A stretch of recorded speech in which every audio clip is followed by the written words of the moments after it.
Hi, and welcome to Real Life with Jenny. My name's Jenny Senaparatna. Grab your favorite drink and a snack, and we will get started. Today, I'm drinking Lady Grey tea. I know, you've all heard it way too many times, but Lady Grey, oh my goodness, so yummy and so hard to find. Anyway, and I'm having I think they're yogurt covered pretzels because I'm a little healthy today. So let's get real. So these last few weeks have been a little crazy in the Senaparatna house, and the next few weeks are going to be a little crazy in the Senaparatna house. But we are working through the summer of miracles. God is doing some amazing things, financially and in other ways. And so I'm just feeling a smidge overwhelmed. Honestly, was not going to record today because I am full of anxiety and being overwhelmed and exhausted, which is so weird because I have a really great life. And why am I so exhausted? I'm not sure. Well, we just got back from a 2-week work vacation. So it was vacation, but it was work, those kind of things that really, they're not vacation, but they're really not work. So you're not really sure what it is. You're in the limbo.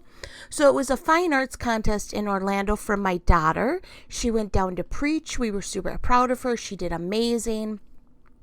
Woot, woot, way to go, Samantha. And my husband was in charge of the prayer room for the entire conference. And so I helped him a little bit and then sat outside and read a book for a while, met a bunch of people. It was great. But really, I learned a lot on this trip. First of all, number one, what I learned is do not put your keys in the trunk when the car is locked. So we were gone for over 2 weeks, or maybe just 2 weeks. I don't know. Time just blurs together. And so we needed to do laundry. So I dropped Kevin off at the conference so he could go work, and I was going to go and do laundry. And he had found me this laundromat. And so I was like, I'll go to this laundromat. Because I so rarely go to laundromats. The last time I was actually at a laundromat, we were on vacation too. So, that must be my thing, vacation laundromat. So I went to this laundromat, and it was not in the best neighborhood. It was not my comfort zone. And so I got there, and I started the load of laundry, and I decided to only do one load. First of all, because did you know how expensive it is to do laundry? It was like $5 for a load of laundry to wash. And I'm like, I'm not doing 2 loads. So I just stuffed everything in that I felt like we would get us through the rest of the vacation. And then I decided to go and put the rest in my car because I'm like, I don't want to just stand here. I'd put everything in a suitcase. And so I brought it out to the car, and I was feeling overwhelmed. There was a sewage truck that was doing something that was not pleasant. I don't know what they were doing, but it was horrible. And so I put my keys down, and I put the luggage in the trunk. And as I slammed the trunk, I realized my keys were inside. Now, I had locked the car because I don't normally, don't tell Kevin. I don't normally lock the car because I've done this a couple times. I am very, very good at locking myself out of the house, locking myself out of the car, locking myself out of anywhere you could have a key. I normally don't have it with me. I lose my phone. I lose my keys. I'm just one of those. I'm really not scattered. Things aren't that important to carry around. So I call Kevin, and I'm like, hey, Kev, yeah, would you step out of the prayer room for a minute? And waited for him to leave. And I said, so I locked my keys in the car. And he was like, oh, okay.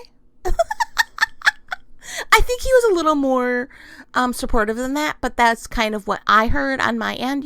When you're kind of in a panic and no one else picks up that panic with you, you are like, what?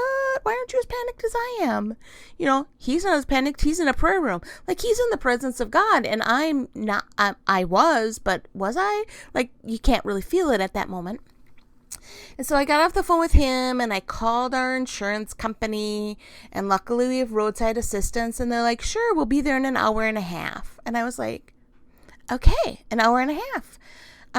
Great. There's no place to sit inside the laundromat because it wasn't the kind of laundromat that I think you're supposed to sit at. I'm not really sure. There were no restaurants, which that was what I was planning on doing, is sitting at a restaurant while my laundry is being done. That didn't work. And so I stood outside by my car in the 100-degree heat.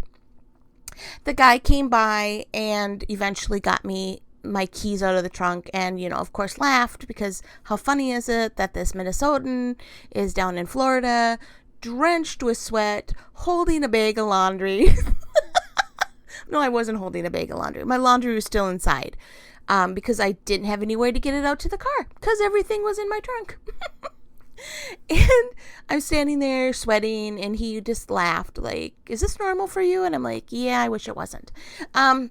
Except that I don't normally lock my car. So I've done this before. I've put my keys in the trunk before.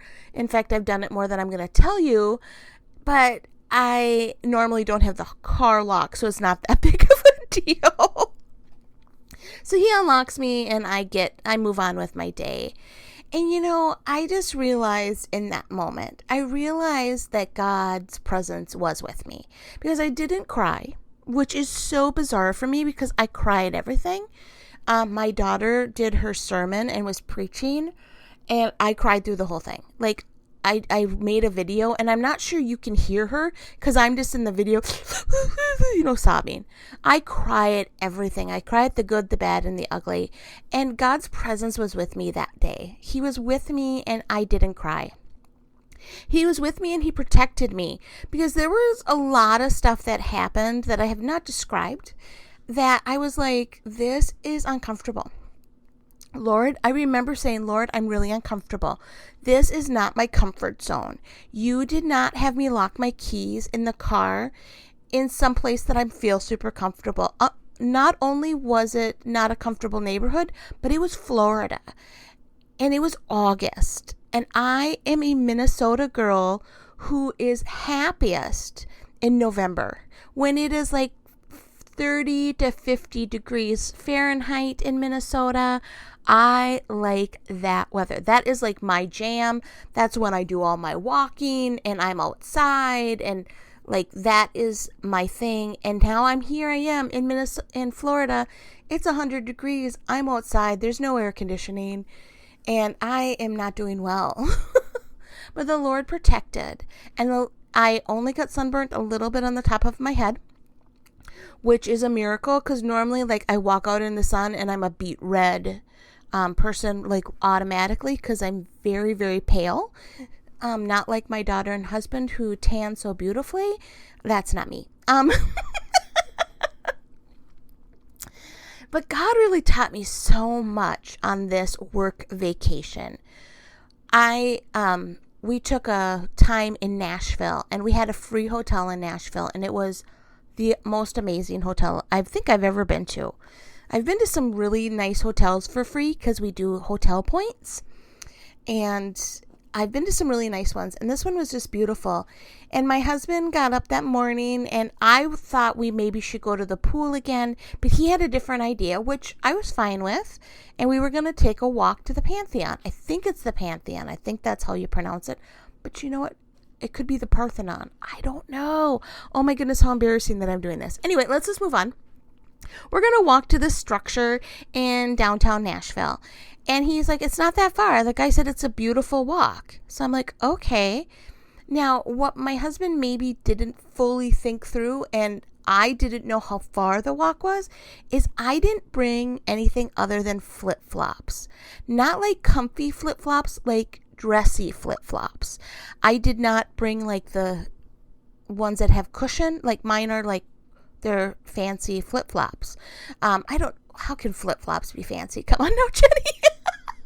But they're my fancy flip-flops. That's all I brought. I didn't bring regular shoes. And so about halfway of the walk, I went, oh, this isn't good. My feet hurt really bad. Like, it was not, I was like, oh, dude. And then we got to this blockade, and all the streets are blocked off, and we're like, what is happening? So I, of course, because this is it really is outside my nature, I walk up to someone and say, why are all these things blocked off? Because I don't ever talk to people. That's not something I normally do, but my curiosity got a little too high there. And they said, oh, they're blowing those 2 buildings up in a couple minutes. Like 20 minutes, they're going to blow up those buildings. So we're all here to watch the buildings blow up. And I was like, or be demolished. I guess it wasn't blow up. It was to be demolished. And so I'm like, okay, so we had to make a decision. Do we continue on our path or do we walk back to the hotel? Well, we decided to continue on our path because I thought, how far could this really be? Kevin, he knows I'm not a huge walker. Like, that's not really my thing. And I'm wearing flip-flops. Well, quite a while later, is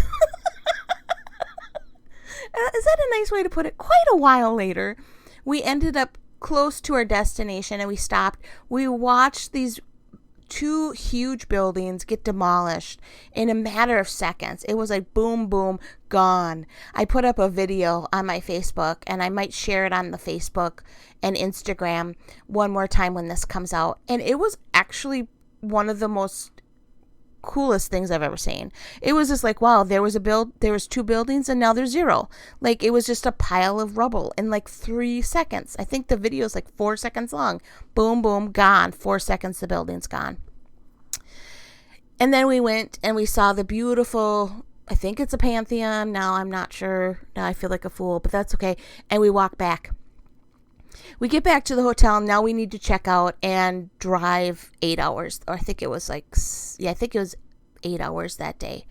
And what happened during that walk is my entire foot turned into a blister all the way across and down and over. And, when you look at your feet and you're like, oh, this is not normal.